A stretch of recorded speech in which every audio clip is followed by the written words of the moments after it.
Hello, I'm Henry. This is What If We Get It Right? Our goal here is to dream big and to think hard about the actions that we can learn from yesterday, take today, and make our future for tomorrow. If you'd like and you like the ideas that are being discussed on this podcast, you feel like it's something that could be shared, please like, comment, share, follow, subscribe, whatever it is, or whichever media that you're listening or watching this on. The best way that you can support us is by sharing and liking and commenting. So thank you for everybody who does that, and we appreciate it. Today I have a guest, Karl. I'm going to try to pronounce this just right. It's Karl Schulschenk. Nice. Schulschenk. I got that Got right. it. Nice. All right, perfect. Karl is a freelance storyboard artist and concept designer. He's done work on films, TV, animation, and advertising for over 12 years. I'm going to leave everything else for him to tell you about because he's the best one to talk about himself. And Karl, thank you for being on the show with us. Um, why don't you start by introducing yourself and maybe what you're possibly known for, if anybody knows you for anything, or what also you'd like to be known for. Right. Thank you. Firstly, thank you so much for having me. It's yeah, really, I'm really excited to get to chat with you. And yeah, like with our previous conversations, this is the type of stuff I love chatting about. So this is awesome. Yeah, my name's Carl. I was born and raised in South Africa. Uh, grew up, born in Cape Town. Grew up in a little town called Stellenbosch. Um, I As you said, I've spent almost 13 years now actually working in film, TV, advertising industries as a predominantly storyboard artist, but I've also done illustration work, concept art. A lot of the work I do is sort of centered around the pre-production phase of a project. So it's generally next to the script being written. It's sort of one of the first phases of like a film or a television show being produced. Um, in terms of projects that I might be known for, I'd say, I mean, the projects I'm most proud of are probably, for one, Black Mirror. I got to work on a episode in season three called San Junipero, which I believe has become quite a cult classic within the sort of sphere of Black Mirror. I did a lot of concept art and graphic design for that show, for that particular episode. Um, I've also worked on Dark Tower, the film, doing in the art department Ooh, for yeah, that was an interesting one. I mean, we can definitely get into it because the, that was just for people yeah, that don't know, The Dark Tower is a book series done by Stephen King that too exactly, few the people gunslinger. have read. I I don't know if you've personally, read it yeah, or yeah. not, but I too few so people I have. If I'm being totally honest, I started reading the gunslinger just because I was trying to do. I'd read the script. I mean, very often, if I'm being honest, and again, I can only speak for myself, but as at least as so far as concept art goes, I seldom read the entire script. I would only kind of engage with what is required of like what I specifically needed to draw. But Sure. typically, when I do storyboards, that requires, I think, a much better understanding of the script and sort of the whole story and the narrative. Um, Mm. but yeah, to be honest, I haven't read the series. I believe I know I understand it's amazing, and it's also one of those like with many films that I have on like sort of extensive list of films and books I need to read and watch or watch and Mm. read. I just haven't touched sides with it, but Didn't yeah, mean to I love cast Stephen King. to I'm whip a you huge on fan that of one. his work. Oh, Yeah. good, oh, good. I Yeah. please keep going. Yeah, I Oh, could go all day on that because and I will say one thing. I think that the story or the book series is super long, hmm. but the part that I found so brilliant is that he wrote that over, I think it's like something around 40 years of his Oh, life wow. as an author, and you can see the internal struggle and self-reflection of him as an author and artist. and how he progresses through his ability to storytell and interact with his mind in a story. It I found it just brilliant. I think it was very enlightening, but maybe it's just how my mind works. But I think it was just Right. I mean, that's that, does and I not think have as that's much props as it usually gets.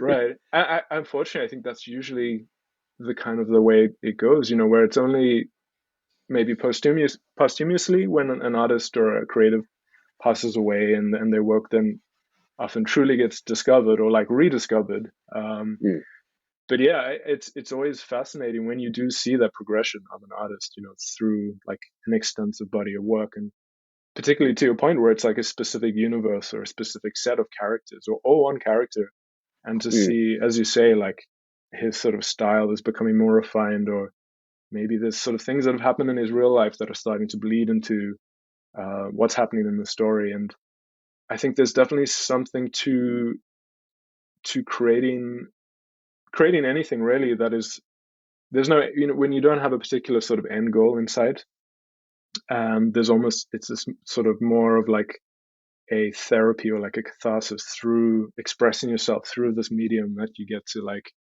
yeah, I think you get to process a lot of internal things, and you know you're doing it through the lens of like fiction or through whatever medium that takes. mm, And that's something I hope to, I'm sort of starting to get off the ground and start to explore myself, is like creating something without the intention of it being like, cool, I'm gonna, and I think this is very much by virtue of doing storyboards particularly, because, and even more so for advertising, where it's just the time frame is so small. You have maybe 2 3 days to like knock out like tons of storyboards, for a director, and then that's mm. it. You're done. You move on to the next thing, and so just Okay.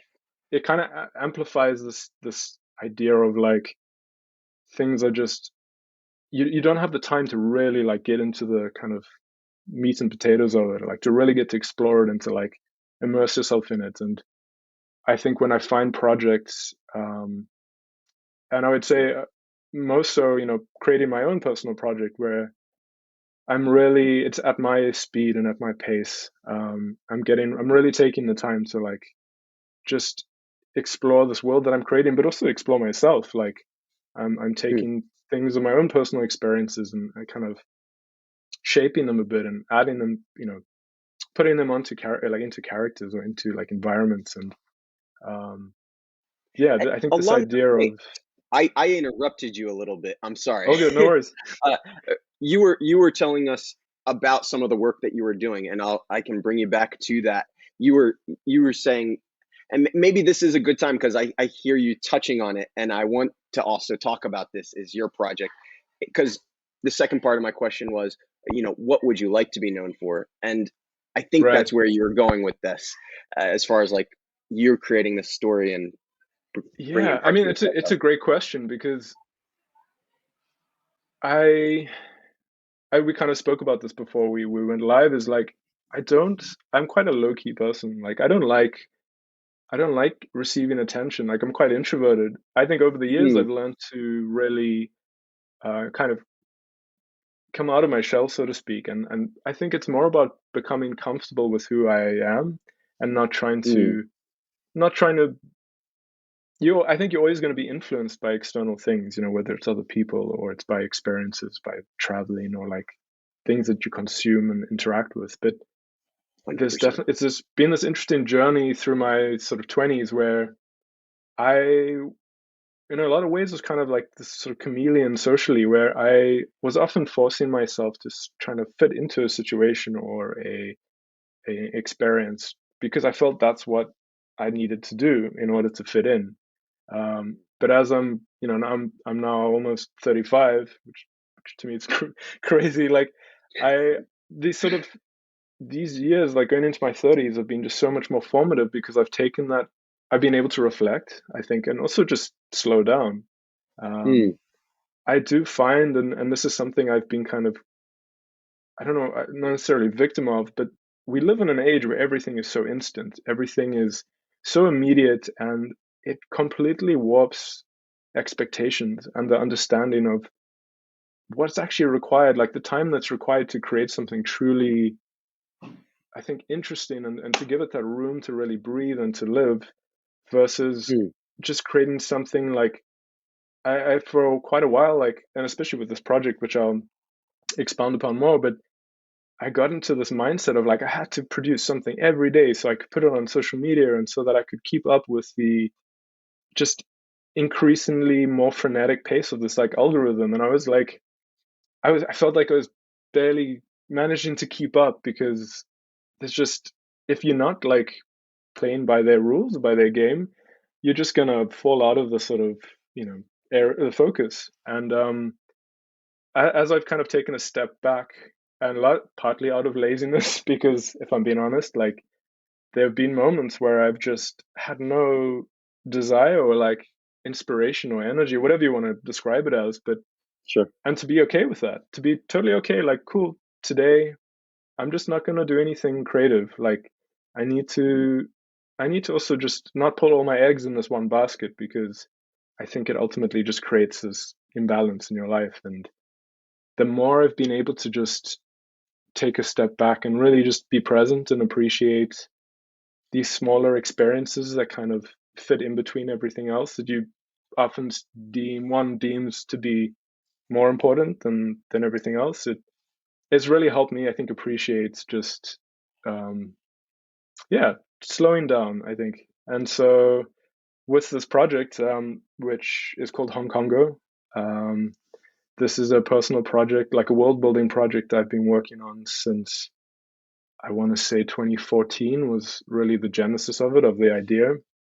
Um, it's something I've only in the sort of last, I'd say, 2 years, I've really been proactively taking steps to get off the ground, and I think to also come at it from a much more practical um, sort of approach. Where before, I mean, I still have all these ideas. I'd say like 90% of it is still in my head, and it's been about how do I now like kind of distill it, and whether I'm putting it onto paper in the form of a drawing or if I'm writing it out, how do I in a sort of just sort of more achievable way get these ideas out there, and kind of build this strong foundation, versus like expecting to achieve this massive grand thing. And in the past I'd often just daydream and sort of live more in the future, and like these things that I hope for, the you know, that I really hope will come to fruition, but I would often just end up, I'd say, wasting time like daydreaming about the stuff and not being really prepared to like just put in the work, take the time to just little by little, instead of expecting to do some massive thing. Yeah. Um, yeah, it's just, it's not a productive way to do things. And to give more context around the story, Yeah, um, yeah. No, yeah, and just to pause on that point, mm, I really love that because everything you just said, I feel uh, personally so I don't know if I could say it better in my own life. It's sort of this especially when you're talking about sort of this pull to be creative or to be trying to push your ideas and needing to be part of an algorithm that's just like, you know, 5 or 6 times a day. There's this guy Gary Vanderchuck who's really good on social media and pushes a right, lot of really positive information and ideas, but the guy just has a passion around creating as well. Like you can tell it's just in his blood, and I'm sort of in your boat. Like some days it's just sort of like I love creating, I love being positive, and some days I am, and then other days it's just sort of like it's not that I'm not those things. It's just I don't feel like playing that game, or just don't have the energy to put into that part of the game. And I loved what you said about needing to be okay with the fact that sometimes playing that game isn't everything in life. It's you can be mm, consistent over time, like we were talking about, like an author who's written for 40, 50 years. Most of us still have that much time in life, and so there's yeah, this I hope so. consistency of like what you're building. You know, you have time and years, and it's not just creating something today for tomorrow. It's what can I do today, tomorrow, and for the next 20, 30 years that will then be this grand sort of finished or much more complex big product or I'm not even thinking of the right word I want to use, but being able to showcase this idea and thoughts that you've worked on. But don't let me stop this from Hong Kongo. What this seems to be your baby, the thing that you're just starting to get out there. Tell us a little bit Yeah. more about this. So Hong Kongo is a. It's funny because I've really had to refine how the best advice I got was like to describe it in 20 words or less. I'm probably not going to Mm, hit 20 words, but Hong Kong is essentially an Afrofuturistic and solarpunk psychedelic epic. Maybe epic's a bit too bold to use right now, but it's essentially a speculative future. It's set on our planet on Earth, but somewhere in the future where this idea originally stemmed from when China, the CCP, first announced the Belt and Road Initiative, I think back in 2013. And this really caught my attention okay. because I saw specifically through the lens of the African continent and the relationship that China has, increasingly so with different African nations. Um, and that really was the kind of spark. I was like, this is kind of how my brain works, where I love puns, I love wordplay. I mean, if I'm being totally honest, the name Hong Kongo kind of sparked from that because I was like, what would a world look like where China and Africa have kind of fused together, like culturally, technologically, um, socioeconomically, all these different kind of facets. And then that's where the name Hong Mm, Kongo came because I thought it was catchy. I thought it was kind of interesting. It sort of, yeah, I feel like definitely it is. evokes, it evokes these kind of two worlds, I think, coming together. And so from there, I was like, okay, Mm, now I had to kind of reverse engineer it a bit. I'm like, and this has really been the process over the last few years. It's like just doing research, um, and kind of as I'm exploring, I'm going down different avenues. You know, I'm in some ways stumbling across new things, and then that opens a whole nother, you know, like new doors to new ideas and new concepts. mm, Yeah, it really has evolved into, and as you said, you know, it's a for me, I want it to be a project that is just going to I'm going to be working on for the rest of my life. And I hope that it's something that will continue to exist even after I've moved on to the next plane of existence, whatever that might be. Um, and in that way, I want to create a world and I want to create a framework in which not just myself, but people from all walks of life, you know, all different disciplines can come and play. Like it's very much, I want it to be like a sandbox, like this sort of universe that has a set of rules. It has a set of sort of foundational elements that um, defines the conditions for how the world is at this current point in time. But everything else, sort of in between, I want people to come and sort of add those blocks, you know, to lend their voices, their perspectives, their experiences. Um, mm. and I think that's where I'd say the sort of there's two elements that have kind of been the final, not the final pieces of the puzzle, but they've been really helped to define that framework. And the one is the solarpunk movement, um, and the second one is Web Mm. three, like this Can new. Yeah. Oh no, I was gonna say I wanted to let you finish. I didn't want to cut you off completely, but I did want to get your opinion on what is solar punk because that is still a really new term. It's even new to me. It's something that I've just been getting involved with and thinking about over the last few months, and I really love the idea. There's not many words and many terms that I like to associate with, almost at all ever in my whole life, and solar punk is quickly becoming a term that I am more and more on board with being like, yeah, I'm a solar punk.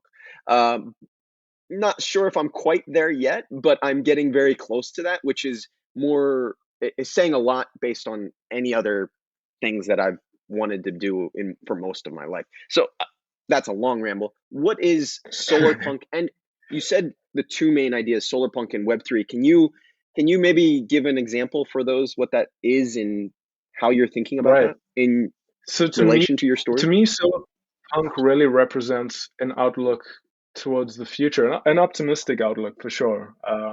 One that is, I think, is optimistic, but also pragmatic and realistic. It's to me one that is embracing the technology that we have and finding ways so to not completely disregard like all these incredible technologies that we as humans have Hmm. developed, and to sort of this idea of being in harmony with nature, I think, can totally be achievable while by Mhm. responsibly using the technology we have in like a sustainable and a responsible way. Um, and yeah, I discovered this genre. I was aware of it. I think it's existed since I'd say the 60s. There have been versions of it that have existed in literature, in film, but there was never really a label. It was never defined like this is solarpunk. I believe that was something that was only in the sort of early 2000s was Hmm. defined by an author. Um, but it to me is really just represents a sort of a harmony and a balance with our planet, um, by using, I think, human ingenuity and technology, and but there's also very much a Hmm. social aspect to it. Um, a sort of a egalitarian collaboration between people. It's about, I think, Hmm. community. It's about decentralization, and this is where Web3 I think is such a appropriate component, because this is a framework and a technology for the way we connect through the internet, the way we share information, the way we build Hmm. communities, for example. Um, I think it really is, in a lot of ways, an antidote to a very currently what's a very Yeah. centralized world. One that is also very slanted and skewed towards a very small group of people who are essentially benefiting from this current distribution of wealth or distribution of knowledge or of resources. And so, yeah, I would say like the sort of solar punk genre was really has become the glue that is kind of holding all these different narrative components in my project. Is what's holding it all together. It's kind of filling all these gaps, because while as we progress forward, there will be difficult times, whether it's from like a Hmm. natural sort of climatological perspective or from sort of social problems that arise. These will always, I think, Hmm. even if we're in a more quote unquote utopian society, we're still going to experience challenges. There's still going to be a need for resilience, but it's about how do we deal Hmm. with it in a responsible way? How do we adapt, and how do we kind of, I always like to use this analogy of, you either go with the flow or you learn to divert it, but to never go against it. You're always going to expend more energy trying to fight against something. So, All right. So we are definitely had a little bit of a technical issue there. So I'm going to try to edit what I can in post. But you had just described for us uh, two main points that really brought together this story that you're creating, which is Hong Kongo. And you had described your thoughts around solar punk as well as the integral role that Web3 is playing. And maybe I can recap, and if I'm wrong on anything, you give me your points. So solar punk is sort of this idea of using technology and um, environment and the sustainability of new technologies and how we can take the technology that we have from the sun, the solar, renewable energies, and put that into a healthy, sustainable type of life connected with Web3, which is for people that aren't familiar with Web3. I think you did a nice job of sort of describing it. Sort of brings together these ideas from the internet that we currently are using, and it's running on sort of even what we were talking about in our pre conversation. It was about uh, advertising and sort of the world and the technology we have is runs on advertising and sort of centralization of information and power or decision making. And Web3 is sort of this idea of taking technology to a new step of allowing every human who uses technology to have sort of this uh, ability to be decentralized and autonomy. How, if you feel like I misexplained any of those points, feel free to elaborate, but also continue on with this idea of Hong Kongo and connection between Africa and China and these ideas. Right. I mean, I think you summed it up really well. And to be totally transparent, I would say my cup is still very empty when it comes to these concepts, both solarpunk and Web3. Um, so anyone listening, please excuse my very surface level, maybe possibly explanation or understanding of these things. But yeah, I'd say where it fits into Hong Kongo, and this is an element, I think this might also help give some context as to where the world currently is in this sort of fictional future. Um, and very much solar, I think, being the operative word, is so this idea that we as a collective, as sort of the Earth in its entirety experiences a massive solar flare, um, kind of something along the lines of the Carrington event back in the 19th century. Something that would, to my understanding, kind of level a lot of the technology that we currently rely on so heavily. Electronics, digital, just things that require batteries, that require quite very digital systems, basically. And that's in the story itself, I think, is very much the catalyst for where the world is. And so, yeah, I think to kind of expound upon sort of the solarpunk aspect, it's of course it's very much about taking the technology we currently have and finding ways to develop it further in a responsible way, in whether it's manufacturing processes or even just the how much we need to use or consume in order for us to live sustainably. I mean, arguably right now we are producing and consuming way more than we need, whether it's food or Mm, whether it's things like, not to segue too much or to go too much on a different tangent, but I see so often, you'll see in stores, there's just products that have been mass produced, like random objects, things that you use to decorate your home. And it's very much based on a system of speculation of like, we're going to overproduce, we're going to create more than what we need, because it's not based on, I think, figuring out what the individual needs, what their requirements are. It's very like broad net that I think manufacturers tend to cast. And so mm, to me, Solarpunk represents, as you said, like the sense of autonomy. I think the sense of also ownership, not just ownership of your material things, but ownership of you as a person, of your understanding of the world, of your like this knowledge. And again, to kind of circle back to this idea of being more self-reliant. Um, and so in the context of the story, I'm imagining a world where the playing field is kind of being leveled. The in the story, China, what I refer to as the consortium, is really this conglomerate of different nations that have uh, banded together. I would kind of comparatively something along the lines of BRICS, which is, I believe, Brazil, Russia, India, China, and South Africa, which is seemingly becoming a kind of counter force, or like an opposition to what has been established in the West, like the US and NATO and everything. mm-hmm, And mm-hmm. in the story, the consortium becomes the dominant superpower. And like, what would it look like where, and I truly believe that I think China will be the first country to establish mining operations in space. Like they're very proactively now making moves towards setting up habitats on the moon. They now have their own space station, I believe, called Tiangong. Mm, Um, and so I truly believe like that they will kind of pave the way in terms of industrialization outside of Earth, and yeah.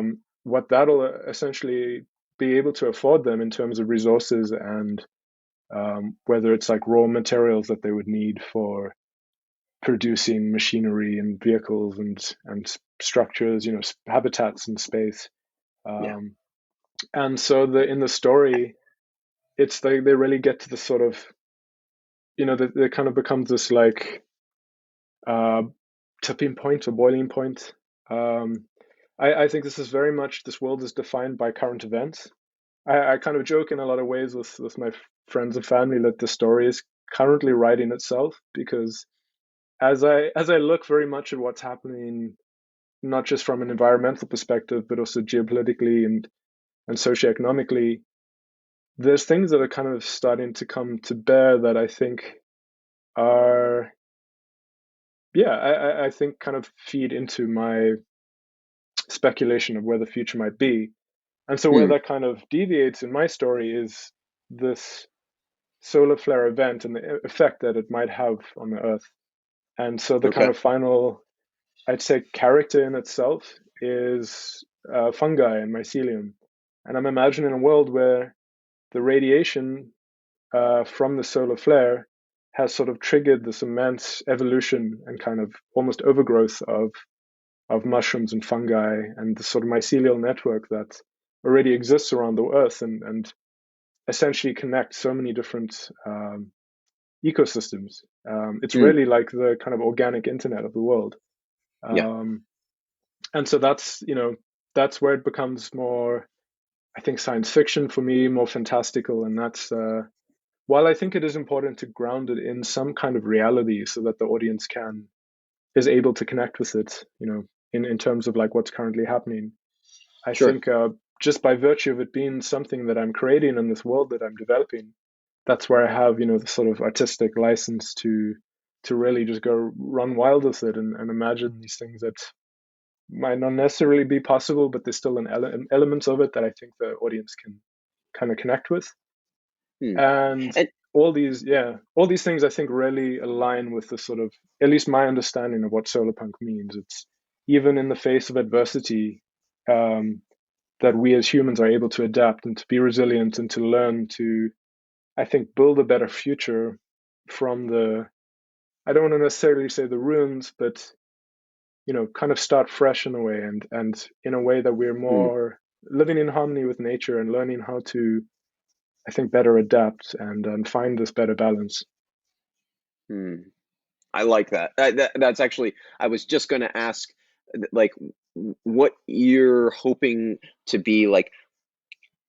You're creating the story, and it's based on the reality that we're at now, with a few unknowns happening and a possible future that we have in after that. Exactly. And I guess my question for you is like, this is a story that you're going to be maybe finishing or having a base construct for maybe in the next number of years, and possibly, like you said, over your lifetime you could be adding to and expanding upon. But even in the next, let's say, 20 years or 10 years, where do you see this project having an impact, and how? Like, what is the impact you're hoping or could hope that this has on our current and like actual world? That's a great question. I think one thing up until this point that I really struggled with as in regards to the industry I was working in, particularly advertising, Mm, was a feeling that how could I have some kind of positive impact on the world? And it doesn't necessarily mean like some huge, you know, just monumental thing, but I think as humans, we all want to. It's just in our nature to want to make to, I guess, leave a legacy. Apart from like the sort of very physical thing of having kids and kind of continuing our species in that way, but I think in the more sort of metaphysical sense of this, especially as a creative, is how to, yeah, leaving this sort of uh again, I think, I don't know if legacy is the correct word, but just how can I make my mark in a positive way. And then as I've come to explore solarpunk and particularly web3 and this idea of like collaboration and building, I think, a really strong framework through which people can communicate, can share ideas, can help essentially uplift each other. This to me really highlighted an opportunity for me to use a story as a means to inspire people. I think even if I inspire, one person sees my story at some point in the future, and that is like plants a little seed in their head of it gives them the realization that they can also just by doing something small, that they can also affect change in their own way. Then I Mm, feel like I would feel fulfilled. I'd be happy to know that I've been a part of this, trying to move um, things in a better direction. But based on where they're currently going, it's obviously it's such a huge, slow turning ship. mhm, The progress in terms of like the collective progress of we as a species. But I think I've come to realize the power of through working in film particularly, the power of stories and the impact it can have. It could be something purely fictional, but that I know for myself is there's been countless films and books and music that I've encountered that have just been so inspirational, and given me just a kind of renewed passion to try and achieve that same sort of sense of um,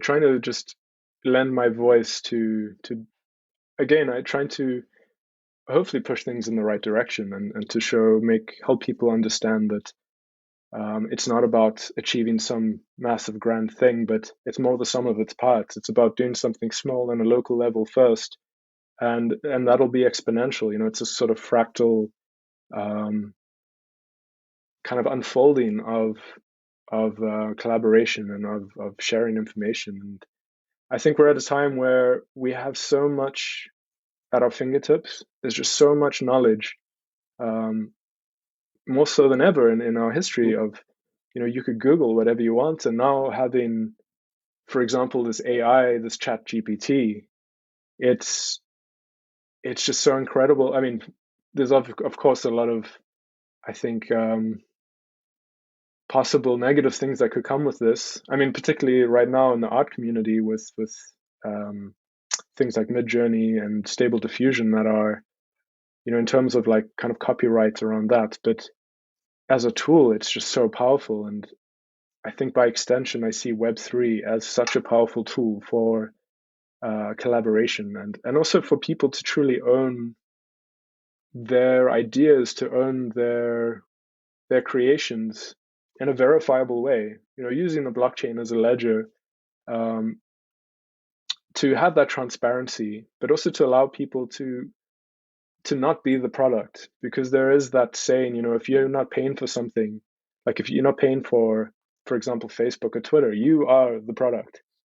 And I think Web3, and I hope this will persist, and I know there are of course people out there far smarter than me who are tirelessly working on these things, but I'm optimistic mm, that this will ultimately win out. This there's always in stories you have the sort of the protagonist, whatever form or shape that takes. You have the like in Star Wars, it's the Empire. You have this kind of insidious force that is sort of trying to. They essentially represent this extreme centralization of resources, of thought, of lack of privacy, and again, it's always slanting towards the sort of small 2% of people who are right at the top. And to me, the sort of Web3 and blockchain and this whole solarpunk movement represents a complete disruption of that system. And it, I hope, will put a sense of sort of ownership and sovereignty back into the hands of everyone, where they feel empowered to and inspire, by extension, inspired to affect change on a more decentralized, more local level. mm. Okay, okay.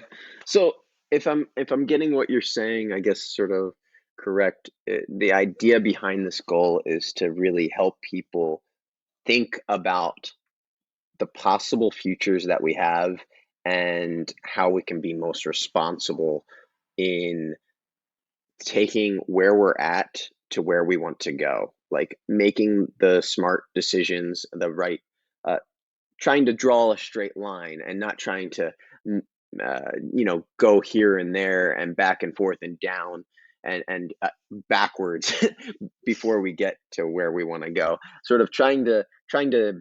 I had an old boss, and he said, "Failing to plan is planning to fail." Right. And it's sort of, if I'm not misunderstanding, I think that's sort of the idea that you're hoping to. Very similar, I think, in the way of what my goals are for this podcast is giving people a possible outcome with a story of how we can move through situations that are similar to what we're facing today in our society. 100%. And I think, I mean, if you look throughout history, um, art and music are two mediums that have existed, as long as modern man has existed, since we were painting on caves, we were essentially encoding these stories, finding ways to kind of transmit this information through almost like universal mediums. I mean, it's Mm, why memes and emojis are so effective, because it doesn't matter, if you might speak a different language, like verbally, but everyone understands a smiley face. Everyone understands like these different emojis, and it's fascinating to see how that in itself has become its own language, its own way of like it's become the shorthand of communicating, for mm, better or for worse. I mean, it kind of speaks to this idea of this sort of instant. Everything is instant. It has to be done right now. Like, and whether having this little like rectangle next to me that my entire life is kind of contained within in a lot of ways, and how yeah. yeah, just instant messaging, everything's just immediate. And again, like as I said earlier, I'm trying really hard now to just decouple myself from all these things, and to not have these all these expectations, unrealistic expectations, I would say, on myself and all, by extension on other people. Mm, um, and seeing the value again in like really slowing things down. And whether it's with this project, I think being it's having the expectation or the hope that this is something that I'll be working on my whole life. And there's also that idea about like the author is dead. The moment you release something into the world, it isn't really yours anymore, whether it's a mm, story or whether it's a piece of music or an idea. And I think again, like this is why it's so important to me to create a framework within that other people can play within as well. And that is something I would say is in some ways kind of halted me not putting it out sooner, because I was so precious about this idea. I mean, again, like the name Hong Kongo, while it is catchy and I think it has a sort of it has a value and it has this ability to evoke a certain idea, my ego got in the way. I was so scared of like if I put it out sooner, with the sort of limited resources and audience that I have had and currently have, that someone with way more sort of bigger platform, better skill, more resources would just kind of scoop it up and claim it for their own. And mm, it's such a silly way of seeing it. Like it's such an unproductive way of seeing it. I now understand that it's more important to just consistently put stuff out there. Obviously, not trying to become a slave to the algorithm, but yeah, this is how you really develop something, is to just consistently do a little bit, whenever you have the time and the inspiration, and to not put unrealistic expectations on yourself and this kind of pressure that is will ultimately lead to burnout, or even worse, to resentment. Um, I've honestly mm, had days where I've worked on commercial projects, like storyboarding in particular, where I'll work, um, like I'd work on a film. I mean, circling back to Dark Tower, while it's a very awesome IP and story, my personal experience on it was rough. Like mm, I was working 12, 14-hour days, 6 days a week. It was also at the peak of winter in South Africa, so I I'd arrive at the office and it's still dark at like 7 a.m. in the morning, and then you leave again at 7 p.m. and it's dark again. And it's almost like being in a casino, you know, you had no idea what time it was outside. Like you were so sort of hyper focused on trying to deliver and hit these deadlines that I didn't spend enough time outside. And this was Mm, like for 2 3 months. Um, mm, I almost burnt out in so many in so many ways, and so yeah, that's also something that I'm mindful of as I get older. You know, like my ability, my sort of stamina to endure those types of projects, or to even allow it to happen. I think that's a big lesson that I've had as an artist and a creative, is setting boundaries for myself, and to know that people will ultimately respect you by being firmer. You know, not letting, because I think the more you sort of put out there or allow for people to take, they will just take it, especially in the sense of like a film production, because just the nature of it being so like things just have to, you know, everything has to happen, it has to be done, and it's not to say that all film productions are like that. It's just unfortunately my, in some respects, my experience having worked, I think also in a country where there's no union around film and television, so it becomes a mm. little bit more loosey goosey with the, you know, with people's wages and with people's working hours, and so If you don't I have your yeah, own line in the sand, people will just keep asking, or just keep 100%. demanding from you. And that is in all aspects. If you don't schedule your, the amount of time you're going to spend on social media, they will just keep trying to keep you glued to your phone or computer. If you don't, make a line with, how much time you can spend with certain people, they will just, some people will just keep demanding more and more. Uh, that's, I think, a perfect segue for us to do a little bit of a switch from what you're currently working on and where you want to see that go, to a little bit about you and your past, and maybe some of the habits that you just mentioned, sort of one sort of realization that you had in a previous project where you started to find, like, you didn't have any time to go outside. You didn't, you needed certain things in your life to maintain health, just mentally and physically. Uh, can you speak a little bit to maybe some of the habits that you've created and why, something along those lines? Sure. I mean, this is still very much a work in progress. I feel As in we the all sort are. of, yeah. I mean, I know there's a lovely analogy that I believe it was, there's a very sort of well known and respected concept artist in the industry, Shadi Safadi, who said, he used this analogy of climbing a mountain. Like your development, in this case, it was your development as an artist, but I feel Hmm. like this sort of metaphor can apply to all aspects of life. And this idea of always being open to there being another peak that you want to try and summit. And the moment you feel like you've reached the top, it means you only can go down from there. Even Mm, though there might be kind of peaks that are obscured by the clouds that you're not aware of. But it's about, I think, having this openness to learning, this sort of curiosity, having this understanding that there's always someone out there who's more skilled than you at whatever it is, like they're better than you. mm, Um, but I always, for me, a kind of north star for me was to always look at like the best people in the industry, or people that, you know, that were essentially role models for me.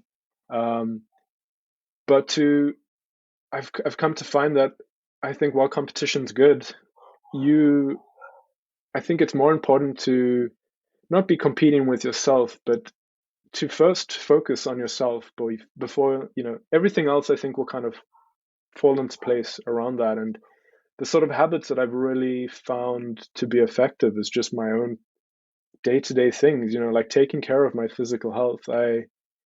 I still spend way too much time looking at a screen. I think as most of us do, so much so that I had to get glasses because my I became long-sighted. mm, I That's one thing that I kind of, for me, is kind of a sine wave of like efficacy of like staying in shape, of taking care of my body. Um, I kind of I kind of liken it to, I can't remember the comedian, but he said, my body's like a temple, except one of those ones where they let the monkeys shit everywhere. And so I'm trying to now get rid of those monkeys. Okay. And Okay. yeah, like just really take care of my sort of mental physical temple, like be kind to myself as well. Like I think that's something, we're always our own worst. I think we're always hardest on ourselves, like Hmm. about just accepting failure. Like failure is such a fundamental component of becoming a better human being. But because I think, and again, this is from my personal experience and through my lens, when you look on social media and you see all these just successes and people just having, they seem to have it all and they're so happy, and it's such a like tiny sliver of, I think, their actual life. Everything Hmm. else that's kind of around that is like, maybe they were lucky, but I think 99% of the time these people worked insanely hard and failed more times than they were successful. But we tend to, I don't know, again, sort of in the sort of sense of the Western world, we tend to shy away from talking about our failures and about these experiences. And I think those are Hmm. so important, even more important to talk about, and to try and help normalize this idea of, it's okay to make mistakes. It's okay to, like, if you fall off the horse, to just kind of dust yourself off and get back on. And Hmm. yeah, like again with Hong Kongo, it's gonna be an ongoing thing. I know that I hope that it's only gonna continue to get stronger and better and become more realized. And again, as I get more people on board, that to me is more exciting than anything I think I could create by myself. It's about having, this sort of computational power of different human brains, together, and what can that create? Hmm. And there's I know for a fact, like absolutely, there's going to be ideas and concepts that I never even thought of, and that really excites me. I think one other habit that has really helped, especially coming off the back of the pandemic, is just forming those real social connections with people. The importance of face to face, actual conversations, like experiences. Um, Hmm. Obviously, with the pandemic, we became so fractured in a lot of ways, in the ways we communicated. Even just feeling, I think I kind of joke that just by my virtue of being a freelance introverted artist who worked at home, that when the pandemic kicked off for me, it was just like another day. Like Yeah. I was so like, conditioned for this already. Like it just wasn't a big shift of gears for me. But Yeah.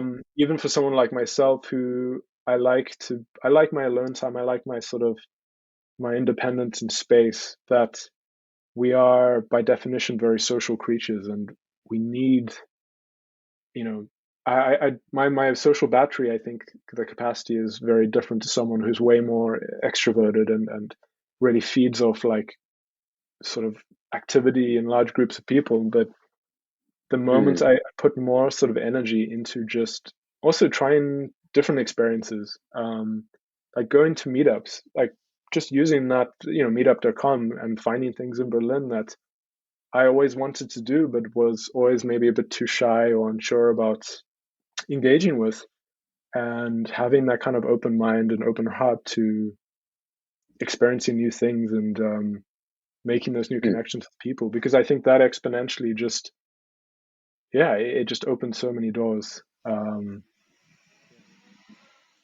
Love that. Love that. Have there been any particular meetings or groups that you found to be really valuable or really just over delivering on anything Yeah, in so particular? more recently, I think what was such a lovely catalyst for me, and again, this kind of feeds into the sort of solarpunk vibe. I went to what they refer to as like an unconference, but this meetup in Berlin that was called Regens Unite, and it was people from very different sort of um, different industries. Some people from technology, others from sort of more environmental sort of perspective, or from uh, more, whether it's finance or sort of kind of like more social perspective, everyone coming together with a common sort of hope for the future and a common kind of goal, but in very, I think, practical, very pragmatic ways, and this just unabashed optimism. Like all these people knew that things are tough right now, and things are probably going to become more difficult before they become easier.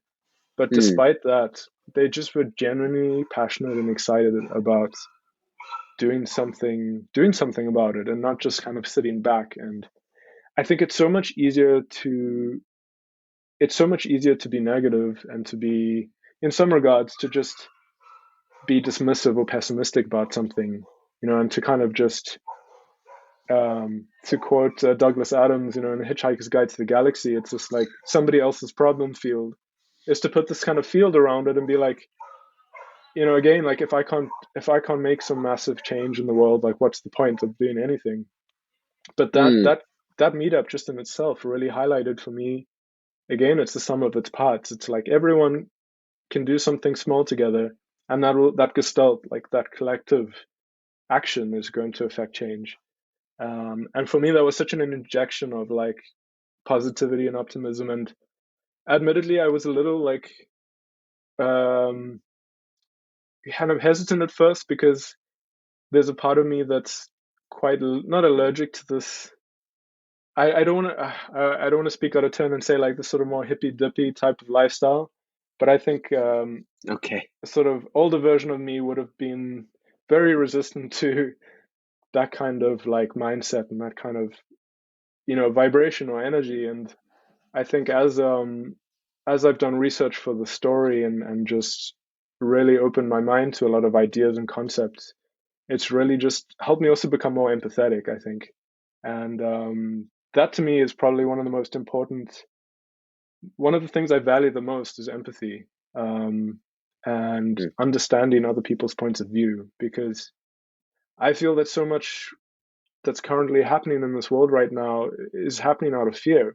It's because people don't have an understanding of someone else's point of view or someone else's experience.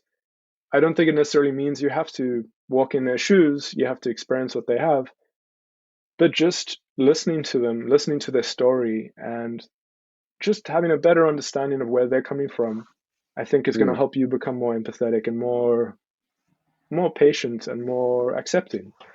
mm. And so that, if there's one thing I really hope, that and this is something I definitely want to touch on in the story, is just the importance of human connection and empathy, and how I think that can also drive so much positive change, Mm. and not divide us, because we are so tribal right now, whether we want to admit it or not. There's Yeah. like the left and the right, and then everything in between, and And again, all people become media married. is actually like encouraged to promote that. They get the most Exactly. clicks and they Yeah. get the most comments when people are tribal and super dogmatic about opposing things 100%. or I see ideas. it. I mean, it's something it's funny, because I'm trying to distance myself from social media, but I invariably kind of end up just like getting pulled into it. And yeah, just kind of being a sort of fly on the wall and seeing these, and they're terrible mediums for dialogue. Like, even though Twitter is about writing, it's about expressing putting your thoughts into words. It's just like putting it into like a cannon and just shooting it into the ether.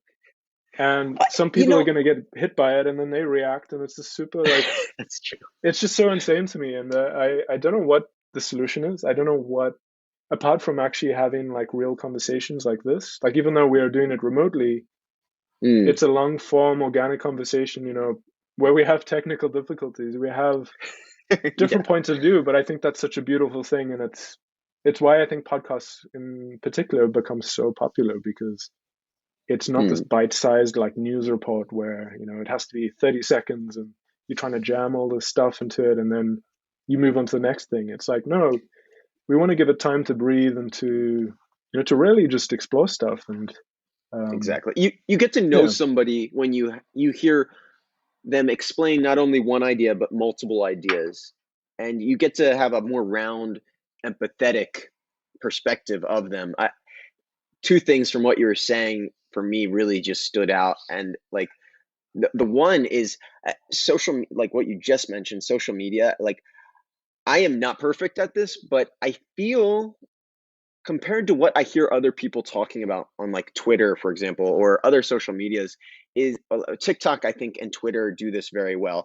Instagram and Facebook, I feel maybe they do it, or they did it a little bit better a little longer ago, but or a little ways back. But I feel Twitter and TikTok in particular right now are this way, and I hear people having really strong opinions based about the like sort of knee-jerk reaction to all of the conflict. And the algorithm there does exist, but you can also learn to use the algorithm, like liking the stuff you actually like, following the Mm, people you actually want to hear from. You know, disliking. TikTok even gives you the option of I'm not interested in this, and so does Twitter as well. And so, like taking, even though it takes a little bit of time, taking that energy to like I don't want to see this kind of stuff. You can mold that algorithm a little bit to give you more of the things that you want to see and or general ideas about where you're going, and it curating that experience, I think, really is valuable and important to not just get barraged with mm, all sorts of things that just have a lot of which are negative or really just unuseful or wasteful as far as your time. Like my partner and I actually joke because she'll go through TikTok and it's just one or two basic things all the time, and she's like it's just the same things all the time. And I've spent a lot of time on the app, but I've also been very particular about like, I will have homesteading, and then I have Web3, and then I'll have mental health, and then I'll have, and so like my videos are very different compared to what I've taken the time to try to curate. And then the second thing that I found really awesome about what you just said is this idea around like empathy, mm, and it plays into this is as you get to know and for me it also played into your ideas around your project Hong Kong and sort of this mycelium network expanding. For me, I felt like I was an empathetic person. I felt like I could understand what other people were feeling or thinking for a long time. And then it was just a few years back I experienced and took magic mushrooms or psilocybin for the first time, and since then have had multiple experiences. And one of the most profound perspective changing aspects that had for me was this ability, eh, heightened, uh, exponentially heightened ability to be able to try to hear what people were saying, feel what they would be feeling in their situation, try to look at it very much as like, okay, this person is making the best decision they can with the information and the knowledge they have, which is weird, especially when I think Elon Musk says things. He said this, and I've heard him say it, and I'm sure he's probably saying it from somebody else. But you have to be willing to hear things you don't like from people you don't like. mm. This idea of when I hear something I don't like from somebody I don't like, we'll say, which isn't many people, but you can come across those types of people online and through social. This idea of being like, why are they looking and saying and thinking and feeling these types of things? Which I find to be, at the very least, it takes my emotions down a notch in the sense of like not getting angry or not feeling outraged or not being upset drastically about certain things. Some things still do that for me, but it helps me to take one step down and be like, okay, how are they coming at this, and how do I want to then come at this in response? uh, Along the lines, one other thing that you did mentioned was sort of art, and you've mentioned a few um, in a few sentences, like you've mentioned video and so forth. Are there any like podcasts or books or videos, art, things of that sort that for you really just stand out that you feel have had an outsized impact on your life? Yeah, I mean that's a great question. I think the one thing I think I haven't touched on in terms of like, and this has been a very instrumental influence in my, as a child and in my sort of adult life is video games. Mm, I'd say before I really connected with film, I probably first more so connected with video games as a medium and as a means of not just escaping into these worlds, but as a way of for them to transmit information and ideas. And um, yeah, there's so many games that I think it's also because games themselves as a medium are, like a film, for example, you have like maybe an hour and 20 minutes and you sit down and you watch this thing, but it's a very kind of one way sort of transaction where you it's a very guided, it's something the director has envisioned. They've collaborated with a whole production team, a whole crew to execute on this vision. And so this is mm, essentially like a on rails sort of, representation of this individual's vision. But video yeah, games, and particularly open world like sandbox games, yeah. it's I think why I was so attracted to it is because you could really, at your leisure, at your time, just explore, and you weren't necessarily, of course, there are games which are very like on the rails and very linear.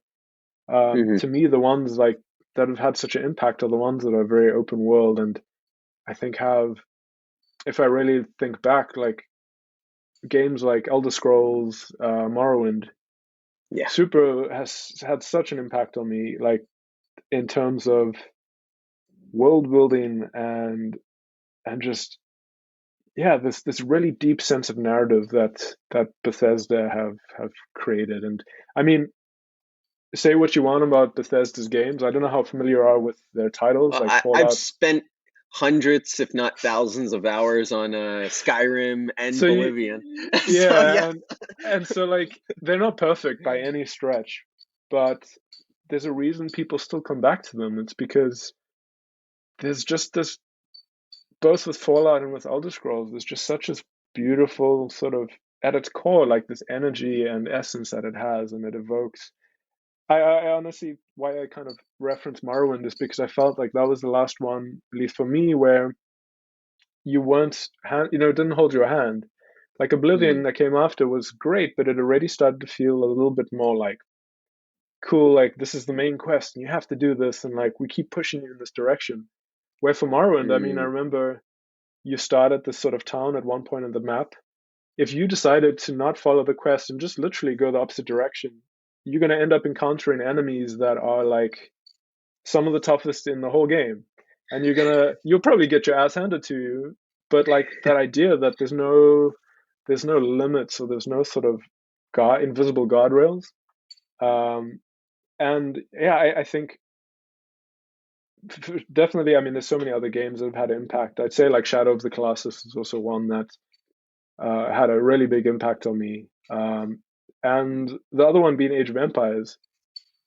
mm, Um, that I mean, the first one came out, I believe, when I was 9, 10 years old.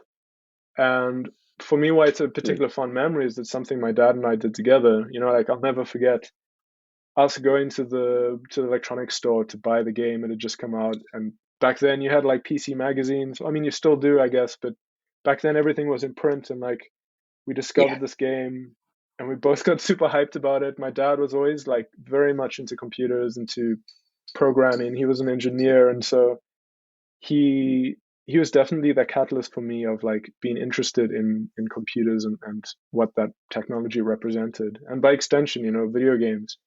And so Mm. playing, like setting up a LAN with him and playing like the whole weekend, just playing Age of Empires, and it was just, yeah, that it's just had such a, I definitely can attribute, I think, my general knowledge of history in a sense to even just those games, because they had this sort of whole encyclopedia like built into the game of like all the different cultures and civilizations, and I would just spend hours just paging through like these had these beautiful illustrations. I mean, shout outs to Craig Mullins, who's like the absolute one of the grandfathers of concept art. I mean, he's still around and he's still just making incredible work, but like the illustrations that he did for Creative Assembly for those games are phenomenal. I mean, he was one of the first truly digital concept artists. And Hmm. I think to parallel with games, I think stories like stuff that's created by Studio Ghibli have had a profound impact on me.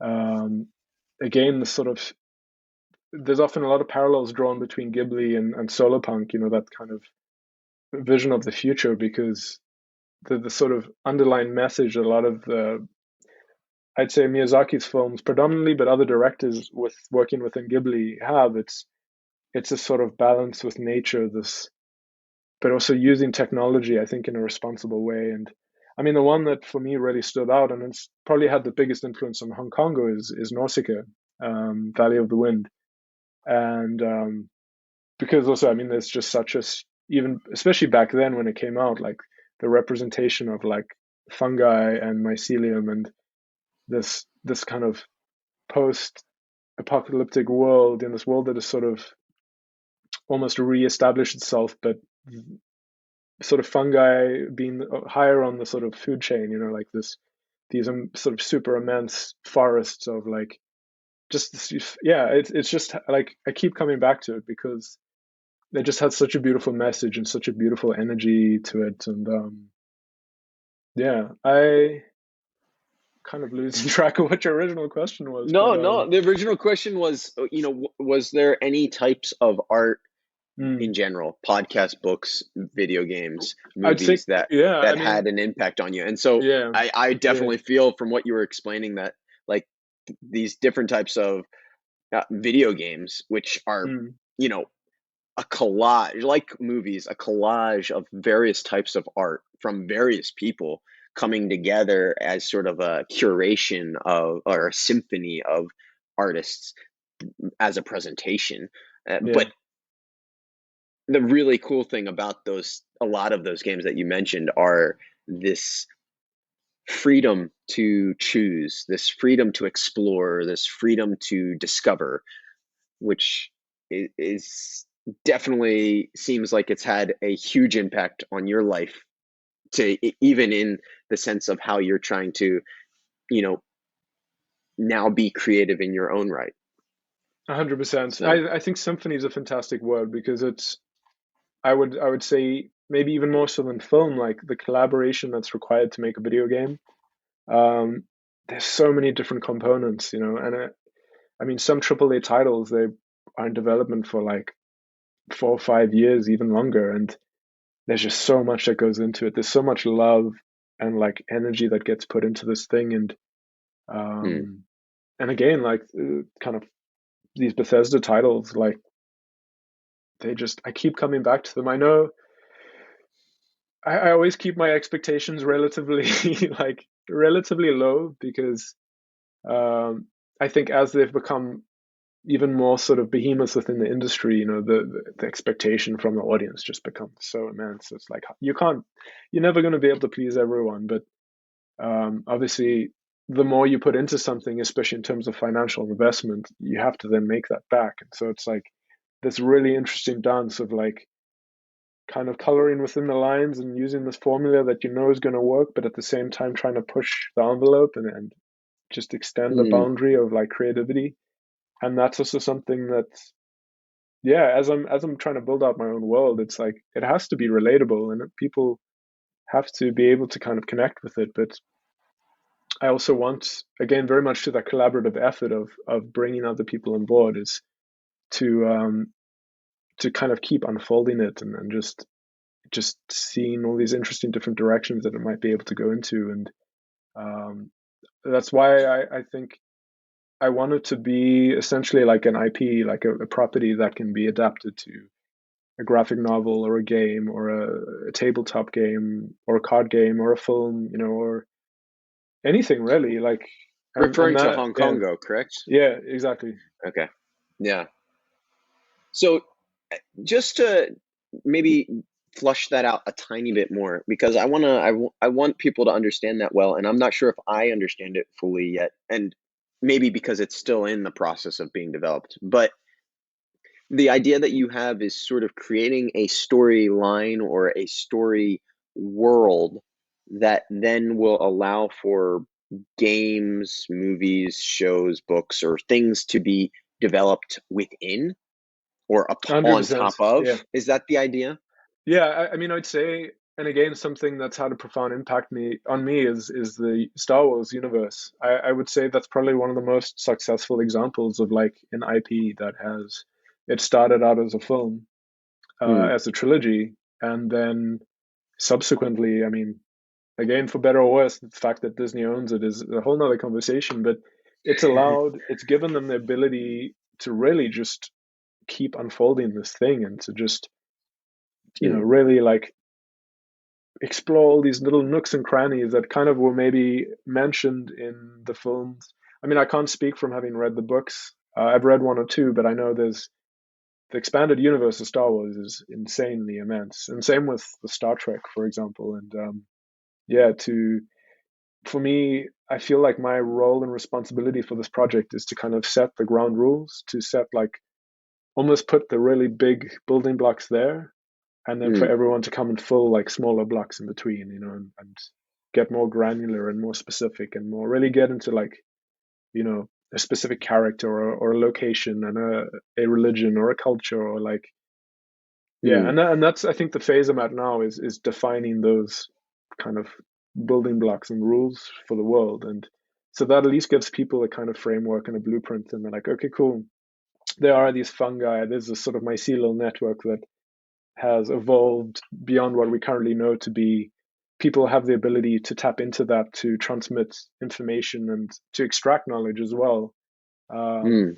that to me is an interesting concept, that because fungi has existed arguably longer than any other organism on this planet, I think in many ways, and to kind of touch on what you're saying with psilocybin, I think that's had a very formative impact on our evolution as a species. There's that, I think is Terence McKenna or his brother Dennis, the stoned ape theory, that Yeah. at some point, like early man, pre-modern man, through trial and error, I would imagine, found these psychoactive plants, and fungi, and that really just expanded their consciousness. Um, Mm. I'm quite open to the idea that because certain spores and lichen can survive in the vacuum of space, that this is possibly something that was introduced, from like a meteor or asteroid that hit Earth, and from there it's like that really was the catalyst. Fungi very very like way back before we had any animals on land or any plants. They were the organism that allowed plants to migrate from the sea onto land and to then completely change the atmosphere as well. Sort of like So instead of a 2001 Space Odyssey with like a the sphere, or monolith, a monolith. yeah, Monolith. That's the word I was looking for. Coming yeah, down to Earth, man. Yeah, it possibly could have been fungi that yeah. opened I up mean, this they're so enlightenment. alien, and I mean, they're more closely related to animals than they are to plants. Mm. We often, I think, just associate them with plants because they grow in forests and on the ground, and but they're Yeah. themselves their own like species or kind of kingdom. Yeah. And there's so much we still haven't discovered. I believe it's like 3% of what we believe exists on the Earth that we understand and have taxonomized. Like actually studied. Mm. Um, yeah, and again, that's to me such a fascinating field of study. Like I think it's just been so demonized since the 70s, because it really posed, I think, a threat to governments and to these kind of centralized bodies that were trying to create a sort of framework in which people could not really think for themselves, to kind of have others think for them. And so that was sort of argued through the lens of it being destructive, and like LSD is going to melt your brain, and like you're going to become a just crazy serial killer. Which, I mean, this is a whole nother topic. Like what I understand about MK Ultra, which is just crazy, and then what the CIA did, but um, that you come to realize that this has been such an instrumental part of our cultures throughout the world, and this relationship that we've had with plant medicine and with and also like non-psychoactive plants, like this deep understanding of nature and the sort of cyclical relationship that everything has and how everything is connected as well.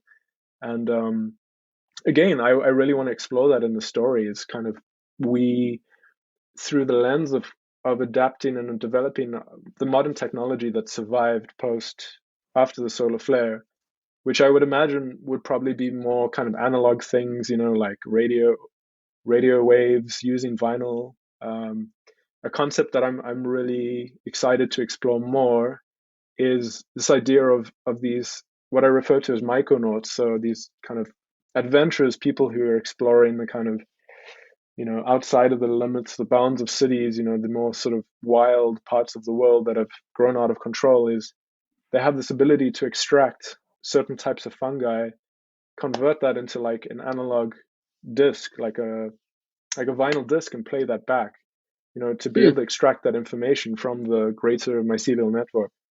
Oh, And cool. so that as well has been a big influence, the sort of 60s, 70s, that whole movement that like those technologies that came about. I mean, vinyl obviously occurred sooner, but there was really that wave of creativity and that wave of like innovation that stemmed as a result of more people discovering psychedelics in general. Yeah. I mean, there's an immense amount of historical evidence that cultures around the world have used multiple types of psychedelic, if you want to even use that word, psychoactive plants to have mind-opening experiences or healing experiences in the physical and mental realms. And so it's quite interesting how certain people we talked about how advertising and how certain types of companies that are trying to sell or grow in one particular area have changed the way that humankind has acted and how we respond and what we consider to be the norm. And where we're at even today based on what happened in the 60s and 70s as far as like this war on drugs or this Mm. war on certain types of ways of thinking and or plants that open up different ways of thinking, how that was labeled and promoted in a certain way that was just like it is, you're going to lose your mind, you're going to kill yourself, you're going to hurt others, all things that people still don't want today. But it really, not only a successful advertising strategy, but it was a complete fabrication and lies in large part, or if not 100%. completely. So Yeah, and I think it's through, as you say, creating that fear around something, and through my own experience with these substances, it's like they don't they only shine a light on what is already there. They don't make you, if you experience paranoia, it's because you already have feelings of fear or paranoia around something that's subconsciously sitting within you. They just bring it to the surface and kind of really like, confronted with these things. And so I see, while of course, like there are moments where it's recreational and it's just, it's more superficial and fun.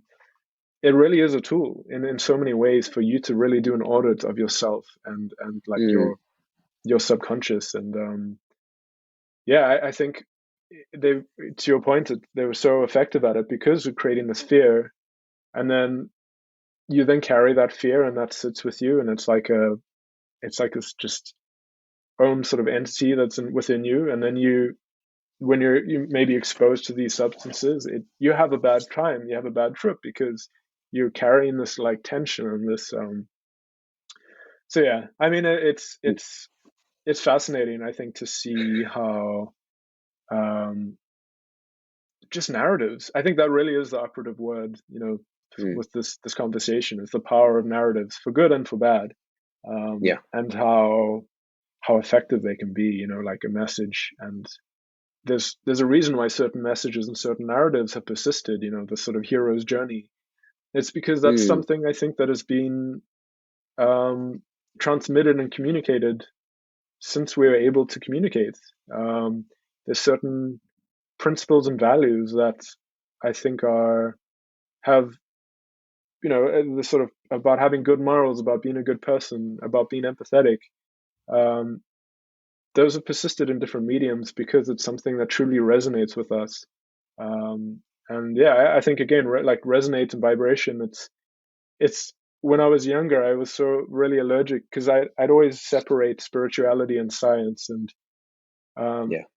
I think you come to realize that there's way more overlap between the two than I think people often like to admit or give credit to. And There's a lot less we know than we as we exactly, learn more, you realize there's a lot more we don't know. yeah. There's a fantastic quote which I'm not I can't say because I'm gonna get it wrong, but it's about scientists who know. Oh man, I wish I could say it, but about knowing nothing. Like the more you study everything, the more you know nothing about everything. Something along those lines. But it's the realization that we don't have everything figured out. We're still in the kind of scheme of things, we're still children in a lot of ways. And Mm. I I do truly hope that in our lifetime that we get to experience this kind of you know progression or the sort of collective like uh to like upliftment or some kind of like collective evolution. I think whether that is physical or spiritual or like whatever form that might take. I Both together. Yeah, Even. Yeah. and I think it's kind of inevitable. There's this sort of greater cyclical nature of the universe that um, again, like we see everything, we experience everything through our like 3D selves, like our 3D meat vehicle that we're carrying around, and we have fears and hopes and dreams and love, and um, but I think outside of that, there's just a much bigger cyclical sort of pattern and wave that exists on all levels, like a fractal sort of pattern, that throughout the universe, from the smallest subatomic thing to like the universe itself. Mm.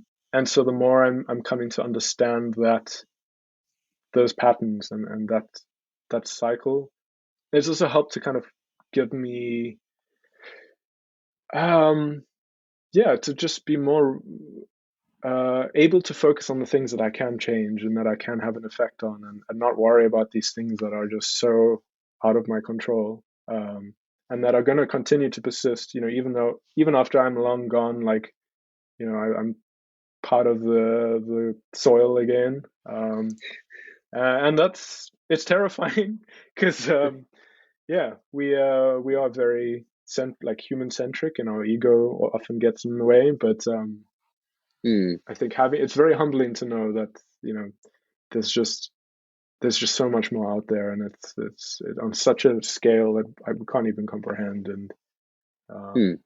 that also does put this sort of, in a way, a pressure on me to just not spend so much time worrying about stuff and just spend more time just doing stuff and enjoying the moment and being present and being there for my friends and loved ones. And yeah, Mm. but it's easier said than done, I think, in many ways.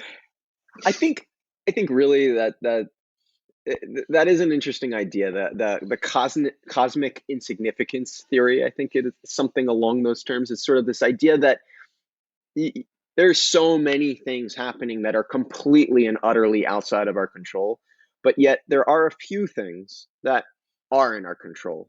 The Mm, decisions that we make, the actions we take, the way that we look at things, and and the moment in which we're living, the enjoyment that we can take from those things. Um, or the pain and the fear and the scariness of that all of it all, depending on how we look at the same things sometimes, um, really have it really comes back down to that point of like, okay, do I want to live in this type of a world or in this type of a world? And what actions can I actually take to start to create, to start to move towards the type of world that I want to live in, the type of mindset in which I want to exist in is really, I think, so key, so mm, important for us to try to keep focused on, to try to keep front of mind. Um, maybe we're as we're going through these things, is there any, maybe we start to bring this to a close, this particular conversation, is there anything in particular that you would like to highlight? Maybe an idea, a thought that you want to uh, leave everybody with, at least for this conversation, and then we'll start to wrap this up a little bit. And I think if we want to have a second conversation, we can, because Yeah, I mean, we've enjoyed there's other so much more conversations, to, and yeah, we can talk about just so much. Yeah.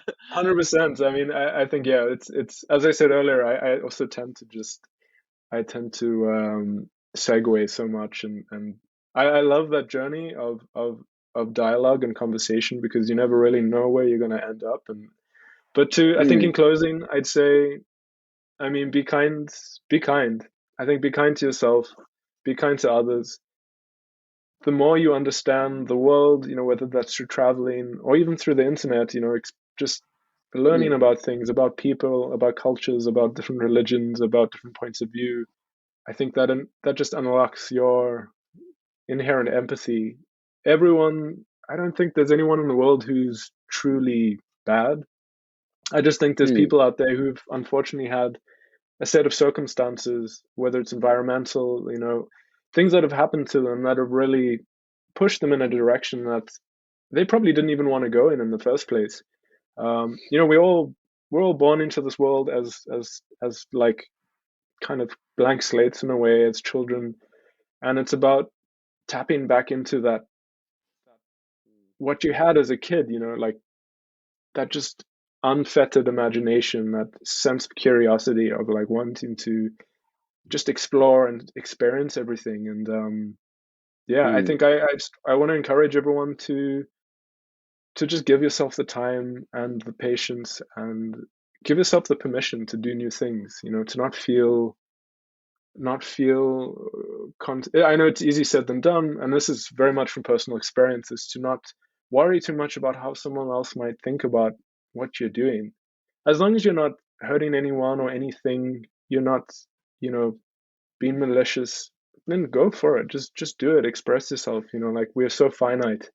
Um, mm, it just, yeah. Before you know it, you're in your hopefully your 80s, and you're like, I personally just don't want to look back and be like, oh damn, I wish I wasn't so critical about this and that, or wasn't so kind of worried about how people would receive it. And yeah, mm, I think the more you're able to just start small, focus on your immediate reality, your immediate self, the things, as you said, are you're able to change and to work on, that's going to have I think, a positive impact on how you perceive yourself, how you perceive the world, and hopefully by extension, how you influence other people. And again, I think there's definitely a shift. We're going through some kind of crazy shift right now. Like, it's becoming more and more tangible, like more electric. Like, I think more and more people are starting to feel this thing is happening, and it's really about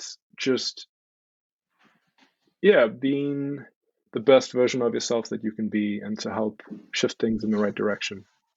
mm. Yeah, I hope I that love makes that. sense. No, I think it does, and we're not perfect. Technical problems like we've had in this very Yeah, conversation.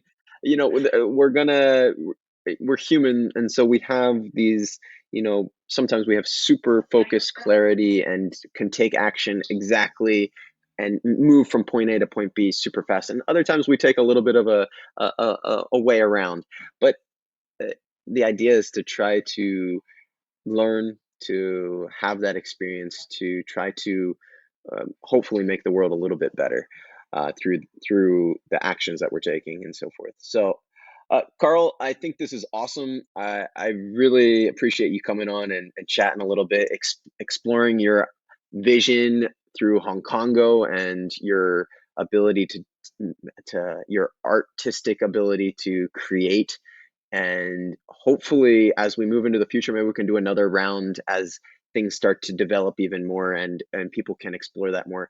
We'll Yeah, definitely add all of your social and the links to everything you have so far so people can, like we said at the beginning, follow that or get learn a little bit more, reach out to you. Um, Beautiful. Like I just said, if people at the beginning, if you'd like to share or follow um, this type of information, if you found any of this interesting, please do. And Karl, once again, thank you. And thank you to all the people who are listening.